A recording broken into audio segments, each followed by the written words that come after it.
13h30, Madame, Monsieur, bienvenue à tous. Voici l'ossature de cette édition de la mi-journée. Malabo vole la vedette dès aujourd'hui en tant que centre d'attraction du continent avec le coup d'envoi de la 30e édition de la Coupe d'Afrique des Nations Guinée équatoriale 2015. Et le match inaugural mettra aux prises le pays hôte au Congo-Brazzaville. Contre toute attente, l'Assemblée nationale est en plein air en ce moment au cours de cette journée déclarée fériée sur toute l'étendue de la République démocratique du Congo pour suivre le rapport de la Commission politique, administrative et juridique chargée d'examiner le projet de révision de la loi électorale. Ouverture d'une page de l'histoire nationale aujourd'hui, 17 janvier, la nation rend hommage au héros national Patrice Emery Lumumba, le premier chef du gouvernement du Congo indépendant, assassiné en 1961 à Lubumbashi, alors Elisabethville. Bienvenue à tous. Toute la nation congolaise s'est levée aujourd'hui pour rendre hommage posthume à Patrice Emery Lumumba, le premier ministre du premier gouvernement de l'ex-Congo belge assassiné le 17 janvier 1961 en compagnie de ses compagnons d'infortune au Quito Impolo, au chef-lieu du Katanga. À Kinshasa, les festivités de cet événement ont été marquées par le dépôt des gerbes de fleurs au monument de l'illustre disparu à Limete avant la messe d'action de grâce en sa mémoire cet après-midi à la cathédrale Notre-Dame du Congo. En attendant la suite des activités, suivant le témoignage de Juliana Lumumba dans cet extrait de son interview accordée à l'émission Entre guillemets. On l'écoute. Lumumba est toujours d'actualité. Donc pourquoi? Il faudrait quand même qu'on se pose la question pourquoi au niveau de l'État, au niveau de tout le monde. Et il a demandé l'indépendance, il n'était pas le seul. Mais il a incarné cette indépendance parce qu'il a donné un contenu à cette indépendance. Qu'est-ce que c'était l'indépendance? Ce n'était pas uniquement l'indépendance politique, mais l'indépendance économique qui devrait signifier, c'est-à-dire la satisfaction des besoins des populations. Il parlait énormément de justice dans pratiquement tous ses discours. Il parlait d'arriver à un État moderne. Il parlait des droits des travailleurs. Il parlait des droits humains. Donc, il avait donné un contenu, la justice, la vérité, un État moderne, une indépendance politique et économique. Et ça, c'était très important dans ce discours. Et c'est ce que nous retenons tous, en tout cas ceux qui ont cette période-là. Et quand on voit aujourd'hui, est-ce que ces aspirations, ces idées, elles sont toujours valables aujourd'hui. L'intégralité de cette émission est à retrouver sur Biwan à partir de 16h juste. Prenons le témoignage de notre Lumumba. Il s'agit cette fois-ci de Roland dans une interview exclusive. Le fils du héros national garde encore frais les souvenirs de son père. Lumumba, on peut le définir, c'est un amoureux de la liberté, quelqu'un qui a beaucoup aimé son pays, quelqu'un qui a aimé son continent, quelqu'un qui a aimé profondément la justice. Ce qui est un peu attristant qu'on déclare pour la 3e fois qu'il est héros national, mais à côté de ça, on se tracasse pas au niveau des décideurs de mieux définir ou faire connaître cet héros national. Mais il faut que ça soit dans les manuels scolaires. On va voir qu'il y a beaucoup de gens qui savent plus sur De Gaulle, sur Napoléon, sur Bismarck, sur plein d'autres héros d'outre-Atlantique que sur leur propre héros. On ne va pas continuer à parler uniquement des années maréchales, qui c'était une période très sombre à tous les niveaux, au niveau d'éducation, au niveau de l'enseignement, au niveau des mœurs. Mais je crois qu'il est temps de commencer à se remettre en cause. Après ces souvenirs, revenons cette fois-ci en images sur le parcours politique de ce premier ministre du Congo indépendant dans ce dossier signé Guilain Kabalundi. Je disais qu'après ces souvenirs, revenons en images cette fois-ci sur le parcours politique de ce premier ministre du Congo indépendant dans ce dossier signé Guilain Kabalundi. Léopold Libreville, 1960, moins d'un mois après l'accession du Congo belge à la souveraineté nationale et internationale. Révolte, insurrection gagnent le terrain. Les émeutes visent dans plusieurs coins les intérêts des colons. Des pillages ont lieu. Des femmes européennes sont violentées. Immense défi à relever pour Patrice Emery Lumumba, Premier ministre, et sa jeune équipe gouvernementale. Comment on peut concilier l'instruction que les Européens nous donnaient à l'école, le principe des civilisations et des morales, avec les actes que ces Européens commettaient vis-à-vis des populations noires. Et c'est en faisant cette observation au jour le jour, à comparer les principes qu'on nous enseignait, les actes que ceux qui nous enseignaient commettaient. Et alors, je voyais chaque fois la contradiction. C'est alors que j'ai commencé à prendre de plus en plus conscience, n'est-ce pas, alors, j'ai commencé, n'est-ce pas, à étudier les révolutions à travers l'humanité, très souvent la Révolution française, les causes qui ont été à la base de cette révolution. Pourquoi ces gens se sont révoltés? Pourquoi ils ont lutté pour la liberté? Et j'ai compris que vraiment, à travers toutes les révolutions, il y a un élément profond. C'est la lutte contre l'injustice, contre l'oppression. Lumumba affirme avoir compris. Mais sur le terrain, la confusion est totale. Le Premier ministre fait ainsi appel à l'Union soviétique, mais le président Kasavubu n'est pas d'accord. Même entre les deux leaders, c'est la lutte à mort. Des manifestations spontanées sont organisées entre partisans de Kasavubu et Lumumba.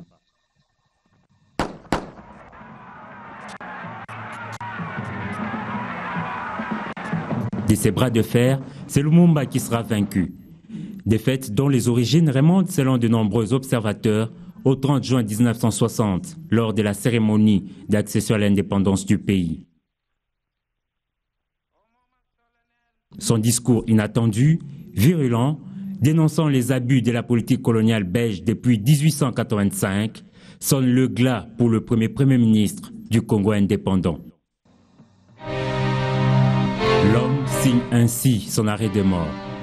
Arrêté, ligoté puis humilié, Patrice Emery Lumumba fut transféré à Elisabethville, actuel Lubumbashi, où il fut livré aux autorités locales. Le 17 janvier 1961, Lumumba est assassiné. Répandue comme une onde de choc, la nouvelle fait de vagues partout au monde. Au pays, l'heure est à la chasse aux sorciers. Et le roi et empereur du Sud, Kasai, se retrouve au banc des accusés. Ils ont mis dans ma bouche toutes sortes de calomnies, dont notamment ce crime affreux, non seulement de tuer des hommes, mais également de s'en faire de repas. C'est une bêtise, devant laquelle je n'ai pas peur et le front haut, j'attends mes contradicteurs. Aux Nations Unies, les délégués du Congo protestent et accusent la Belgique. Il s'agirait de mettre fin à l'action agressive des troupes belges au Congo. Réponse du berger à la bergère, les délégués belges répondent énergétiquement. Mais, Monsieur Kanza, croyez-vous que si nous avions préparé des complots ou des agressions, nous aurions été de tels traîtres et de tels gens sans honneur vis-à-vis de nos femmes, de nos filles, de nos fillettes, pour les laisser dans un enfer pareil? Une nouvelle page de l'histoire du pays s'ouvre. Patrice Emery Lumumba entre dans la légende. Combattant pour la liberté et la justice, Lumumba, élevé au rang de héros national, représente pour beaucoup le modèle du nationalisme et du patriotisme tant recherché en République démocratique du Congo. Coïncidence des sorts, Patrice Emery Lumumba fut assassiné à une date d'un jour après celle de l'assassinat de Laurent Désiré Kabila, dont on a célébré la mémoire hier. Tout a commencé par un culte à la cathédrale du centenaire protestant avant le dépôt des gerbes de fleurs au mausolée où repose pour l'éternité le soldat du peuple. La mémoire du héros national Laurent Désiré Kabila était honorée à sa juste valeur ce 16 janvier. 14 ans après la disparition tragique de l'ancien président de la République démocratique du Congo, un culte d'action de grâce a donné le temps à la journée commémorative. Les autorités civiles et militaires ont répondu présentes à l'intention pieuse de Mzé. C'est quelqu'un d'exceptionnel, un soldat du peuple, comme il aimait s'appeler, qui a accepté de mourir pour l'autre, pour le peuple. Il n'y a pas meilleur altruisme que celui-là. Nous l'avons connu à travers ses discours, à travers ses extraits. Tout ce que nous avons retenu, c'était un grand homme. Nous sommes heureux d'une chose, la Providence a décidé que la lutte pour la démocratie soit poursuivie par son fils, Joseph Kabila, qui mène à bien jusque-là ses combats. Arraché subitement de l'affection de son cher peuple le 16 janvier 2001, le souvenir de Laurent Mzé Désiré Kabila demeure frais dans le chef des Congolais. Mes souvenirs sont en tout cas les souvenirs d'un grand, et le souvenir d'un papa, un papa qui aimait tous ses enfants, les Kadogo de l'Afdel que nous étions à l'époque. Voilà 11 ans d'âge que j'avais à l'époque. Aujourd'hui, j'ai grandi, je ne sais pas si on peut m'appeler maintenant Kakubwa à Kinshasa. Et nous sommes, bien entendu, le fruit, nous incarnons bien entendu le fruit, les idéaux de Mzé Laurent Désiré Kabila. Après le culte d'action des grâces, direction mausolée où repose le baobab de la RDC, soldat du peuple, pour le dépôt des gerbes de fleurs. En ces lieux, les esprits se souviennent encore des moments qu'a vécu Laurent Désiré Kabila. Un jour historique pour notre pays dans la mesure où, effectivement, il y a 14 ans, était assassiné le président de la République, Laurent Désiré Kabila. Nous sommes ici pour s'associer dans la conscience collective nationale du peuple congolais pour reconnaître tous les mérites de cet homme à la tête de la République. Je pense que c'est le moment où plus que jamais nous devons penser à ce que Mzé nous a laissé comme héritage. C'est-à-dire ne jamais trahir le pays. Au moment où notre pays est attaqué de toutes parts, et notamment dans la partie orientale, je crois que c'est à ce moment-là, s'il y a des complicités à l'intérieur de notre pays, c'est le moment d'interpeller les uns les autres, de se rappeler les directives que Mzé nous a laissées. Et pour marquer comme d'une pierre indélébile cette journée, le livre d'or était mis à contribution. Les Congolais y ont signé leur reconnaissance à l'égard de ces héros nationaux et aussi rappelé leur engagement de la pérennisation de son idéologie, ne jamais trahir le Congo. Le palais des marbres où s'écroula Laurent Désiré Kabila sous les balles de ses assassins a été envahi. De monde partis visiter les lieux historiques. Toutes les générations s'y sont donné rendez-vous.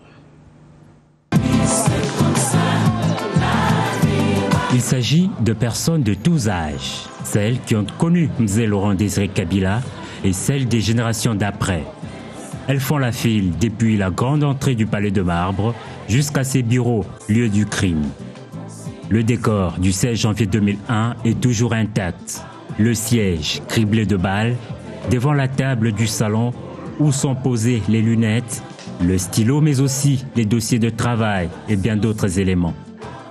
Dans une vitrine, son costume et le sandal qu'il portait ce jour-là sont exposés. La vision et l'enseignement à retenir de Laurent Désiré Kabila sont relatés par ceux qui lui ont été proches. Mzé était un personnage, et il est un personnage inoubliable. C'est un libérateur. Les qualités du héros national, même pour ceux qui sont nés après son assassinat, à l'instar des enfants de cet ex-Kadogo, ne sont plus à démontrer. Ce que je retiens, c'est de ne pas trahir les Congo, ce qu'il lui avait dit lui-même, le président, qu'on ne puisse pas jamais trahir notre pays, la RDC. Les enfants doivent suivre cet exemple, le modèle de sauvegarder l'intérêt de la nation, de ne pas trahir le pays. Le palais de marbre était pris d'assaut par un grand nombre de familles et de jeunes venus commémorer cette date. J'ai vu sa chaise qu'il était, même ses habits qu'il était portés ce jour-là, ses sandales. J'ai pris l'occasion de les voir. C'est pour cela que ça m'a pris de prendre des photos. Il nous a appris le patriotisme, comment défendre notre patrie et servir notre patrie. Des centaines de milliers de visiteurs sont attendus ici par devoir des mémoires. Le service annonce cette fois-ci la présence de plusieurs milliers de personnes qui cherchent à voir où était tombé le soldat du peuple. Des cérémonies à l'honneur de l'homme du 17 mai 1997 ont eu lieu également à Goma, dans le Nord Kivu. Le gouverneur Julien Paluku a rappelé les grandes réalisations du défunt chef de l'État. Patrick Salou a été présent à la cérémonie. Nous avons regretté tous la mort de M. Laurent Désiré Kabila. C'est lui qui nous a donné cette idéologie en tant que révolutionnaire. Vous voyez, à côté de moi, ce sont des collègues avec qui nous sommes allés dans les maquis à 97, particulièrement à Rumangabo, où nous faisons la formation militaire, que Musée nous avait dit que c'est sur vous que repose l'avenir de la République. Il nous a formés ainsi pour dire que ce pays a été gangréné par la corruption, le népotisme, le clientélisme, la gabegie financière, le régionalisme, et que c'est sur ces cadres formés que lui va baser sa politique pour réformer toute l'administration. Beaucoup de choses ont changé pendant le parcours. C'est la raison pour laquelle aujourd'hui, nous avons consacré cette journée à une sorte de rappel des troupes. Pour dire, est-ce que les gens se rappellent de tous les efforts que nous avons menés à l'époque pour que nous chassions la dictature. Voilà pourquoi nous nous sommes dit, nous faisons un rappel des troupes, on se retrouve, et qu'à partir de ce moment, en nous rappelant des musées, nous puissions nous reconstituer, nous recomposer, pour que de 2015 à l'avenir, nous puissions démontrer de nouveau quelles étaient les valeurs qu'incarnait Musée, qu'est-ce qu'il disait, qu'est-ce qu'il a enseigné, pour que finalement cette lutte ne puisse pas être jetée dans l'eau comme ça. On ne doit pas, et le peuple ne doit pas être ingrat pour oublier la lutte que nous avons menée ensemble. Et je l'ai dit, l'endurance que nous avons, c'est parce que Musée nous a enseigné avec ce cadre que vous voyez à mes côtés. Regagnon Kinshasa, où a lieu la plénière en ce moment à l'Assemblée nationale consacrée à l'examen avant adoption du projet de révision de la loi électorale présente par la commission politique, administrative et juridique qui était chargée d'apprécier le texte soumis par le gouvernement. D'ici là, on saura si le projet a été jugé recevable afin d'en ouvrir un débat en plénière. Pour rappel, seule la majorité examine ce projet rejeté par l'opposition car perçu comme un document conçu pour prolonger le mandat des dirigeants actuels au-delà de 2016. Tout compte fait, les députés de la majorité atteignent le quorum pour siéger. Laurent Désiré Kabila est mort pour s'être investi dans l'affranchissement de la République démocratique du Congo de la dépendance extérieure, vision que partage le patronat congolais qui entrevoit l'année 2015 dans une perspective du rayonnement des affaires au pays. La Fédération des entreprises du Congo s'est fixé cet objectif après avoir dressé le bilan de 2014 lors d'échanges des vœux de Nouvel An. C'est le beau cadre de la salle Fête Parfaite sur avenue de la Justice à Gombe qui a servi de cadre pour cette cérémonie d'échange des vœux. Occasion pour le président national de la Fédération des entreprises du Congo d'établir le bilan de l'évolution socio-économique du pays en 2014 et de revenir sur les relations entre la FEC et ses partenaires, dont le gouvernement congolais, ainsi que de poser des perspectives pour l'année en cours. Parmi les points abordés par Albert Yuma, la stabilité politique, un bon soubassement pour la sécurisation des investissements en RDC.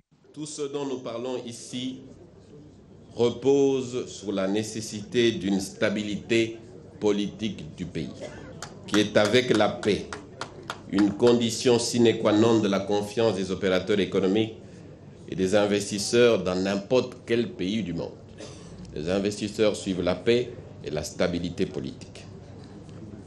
En tant que citoyen, je m'en réjouis car les élections à la base sont un préalable indispensable à un processus démocratique sain. Le patron de la FEC a aussi jeté son dévolu dans l'organisation du recensement exhaustif pour la tenue des élections crédibles dans les délais qui demeurent un facteur nécessaire pour l'avenir du Congo. Les télécommunications sont en fait, elles aussi, l'Orange, précisément, qui a remis des prix du jeu Concours Bilingui aux gagnants. Une première qui sera suivie d'autres remises, étant donné que le jeu Concours se poursuit jusqu'au 17 janvier prochain. Patricia Panzo. Orange Bilingui Apesa Talate, c'est le slogan du jeu Tombola qu'organise depuis décembre dernier la société de télécommunications Orange.